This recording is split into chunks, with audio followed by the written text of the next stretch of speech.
അദ്ദേഹം നല്ലൊരു പ്രഭാഷകനാണ്. ആ നല്ല പ്രഭാഷണം, നല്ല ശബ്ദത്തിന്റെ ഉടമ. അദ്ദേഹം പ്രഭാഷണം കഴിഞ്ഞ് അദ്ദേഹം വീട്ടിലേക്ക് വന്ന് 4 മണിക്ക് വീട്ടിലേക്ക് വരുന്നു. 1 മണിക്കൂർ ഉറങ്ങുന്നു, എഴുന്നേൽക്കുന്നു, സുബഹി നിസ്കരിക്കുന്നു, കുടുംബത്തോട് പറയുന്നു എനിക്ക് അല്പം കൂടി ഉറങ്ങണം. ഉറങ്ങാൻ വേണ്ടി ബെഡിലേക്ക് പോകുമ്പോ ഒരു വേദന വരുന്നു, കുഴഞ്ഞു വീഴുന്നു, അവിടെ വെച്ച് മരണപ്പെടുന്നു. ഇന്ന് അദ്ദേഹം പ്രസംഗിക്കേണ്ടത് കാസർഗോഡ് ജില്ലയിലാണ്. അദ്ദേഹത്തിന്റെ നോട്ടീസ് കാസർഗോഡ് ജില്ലയിലാണ് അദ്ദേഹത്തിന്റെ പേരുള്ളത്. നല്ല ഒരു പണ്ഡിതൻ, ദീനീ പ്രബോധകൻ. സഹോദരങ്ങളെ ഒന്ന് ആലോചിച്ചു നോക്കൂ, എത്ര പെട്ടെന്നായിരുന്നു ആ മനുഷ്യന്റെ മരണം. വളരെ വൈകിയാണ് അദ്ദേഹത്തിന് മക്കൾ ഉണ്ടായതത്ര. ആ മക്കൾ ചെറിയ മക്കളാണ്.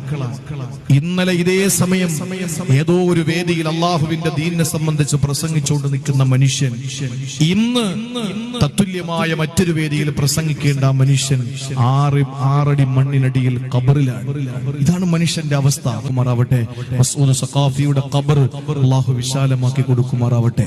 പ്രിയപ്പെട്ട സഹോദരങ്ങളെ, ഈ മരണം അറിഞ്ഞിട്ട് ഒരുപാട് പ്രഭാഷണ മേഖലയിലെ ഉസ്താദുമാര്, അതുപോലെ തന്നെ ഒരുപാട് സയ്യിദുമാരുമായി ബന്ധപ്പെട്ടു.